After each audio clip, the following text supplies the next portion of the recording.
Hi all, AD here from Hunts and Johns. As always, thank you so much for clicking on the video. Today I'm in deepest, darkest Wales. I'm actually on the island of Anglesey in North Wales, and I found this most beautiful church behind me. I don't know anything about it, but it's in the most beautiful location, as I'm sure you can see. So let's go and have an explore.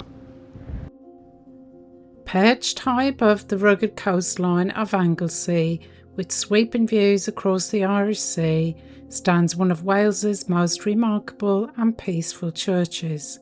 This is St Patrick's Church, a place where history, legend, faith and breathtaking scenery all come together. At first glance, it's a small and simple medieval church, but behind these ancient stone walls lies a story stretching back more than 1500 years. Now, whether you're interested in Welsh history, early Christianity, or like me, just simple, beautiful places, it's a destination that leaves a lasting impression.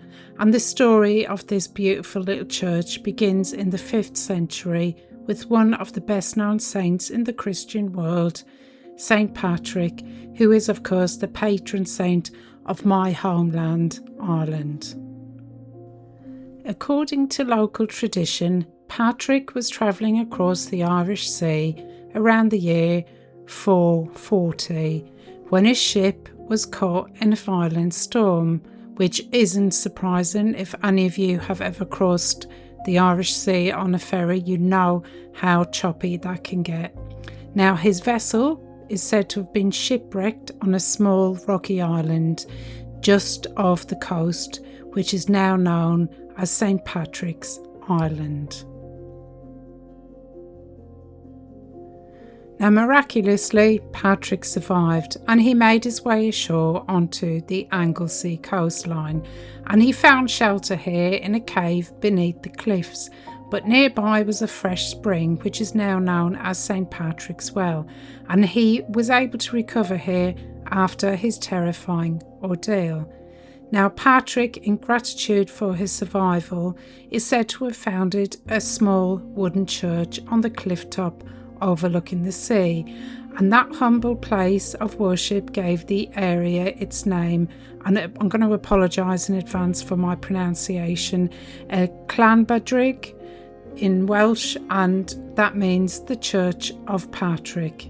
So whether every detail of that story is historically accurate remains open to debate, but the legend has endured for centuries and it forms an important part of the cultural identity of this beautiful corner of Anglesey, and it continues to attract visitors from across Wales, Ireland and beyond.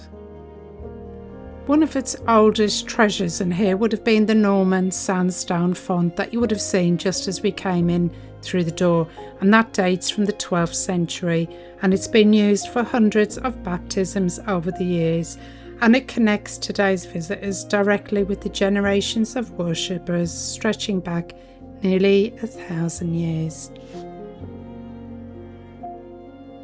Of course, the church we see today is not Patrick's original wooden building. That structure disappeared long ago.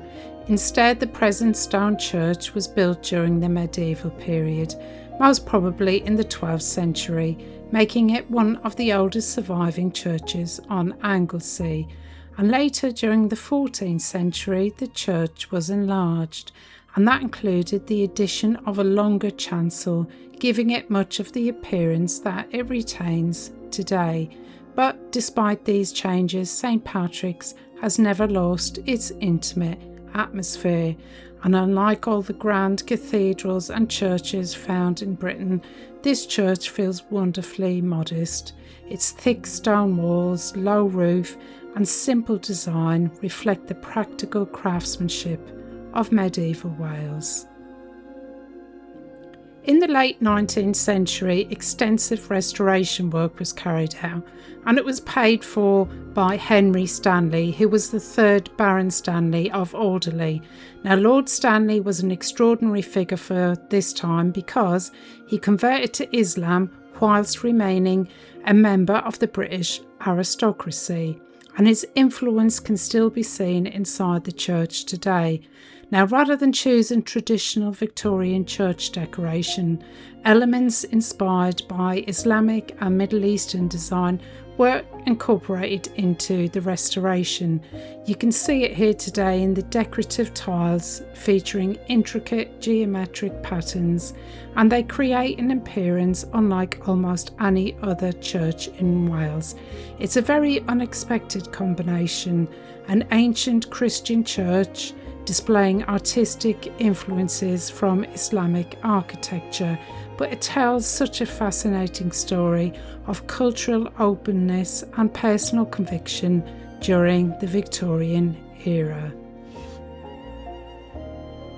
I do love the blue of the stained glass window there above the altar, because it's a reflection of where this beautiful church is located. It's on this lovely headland, as you saw, and we're going to pop back outside and I'll show you some more. And it offers spectacular views across the Irish Sea. And apparently on a clear day, it's possible to see far into the distance with views towards the Isle of Man and even the mountains of Ireland and northern England. And the coastline around here is rich in wildlife, with seabirds nesting along the cliffs, and apparently there's also occasional sightings of dolphins in their surrounding waters. Isn't that chair beautiful? Was it an altar chair? Is there a correct name for it?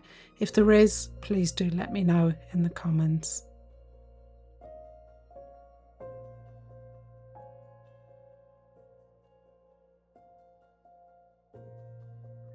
Many visitors say that this is one of the most peaceful churches they've ever visited, and it's really easy to understand why.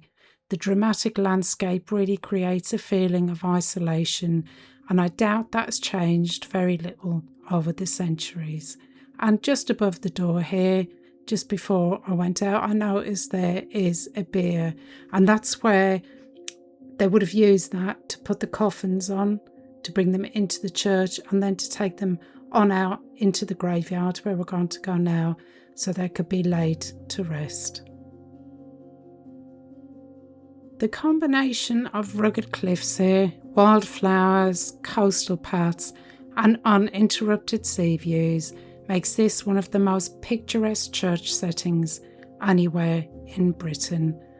Now, I did try and read some of the headstones, but obviously, given its position on the cliffs and by the sea, most of them were very weathered. But in reading this one, I thought it was really sad to read the ages of some of those children there. 7 months old, just so sad. Thousands of tourists now visit every year. St. Patrick's Church has remained an active place of worship throughout its long history. It belongs to the Church in Wales and continues to hold regular services and times of prayer, serving both local residents and visiting pilgrims alike. And one particularly memorable visitor was none other than His Holiness the Dalai Lama. Now, after visiting the local area, he reportedly remarked that this was one of the most peaceful places he had ever experienced. So whether you're religious or not, like me, I'm not at all religious, many people who visit seem to share that feeling, and it was wonderfully peaceful here, and that is such an extremely difficult thing to find nowadays. And I found it really undeniably calming here, standing here on this windswept headland, surrounded by the sea, the sky, and centuries of history. Today, St. Patrick's Church is recognised as an important part of Wales's historic and architectural heritage. It has been designated as a Grade 2 listed building, and that acknowledges its exceptional historical and cultural significance, and careful conservation ensures that future generations will continue to experience this remarkable place just as visitors do today. But I think what makes this place extra special, it isn't because it's got such huge connections with royalty or whatever. The importance of it comes from something much deeper. It represents the arrival of Christianity onto this stretch of the Welsh coastline. So it preserves one of the country's oldest religious tradition, and it links Wales and Ireland, which, as I said before, is my home country, through the story of Saint Patrick. So it's a reminder of the endurance of faith across 15 centuries.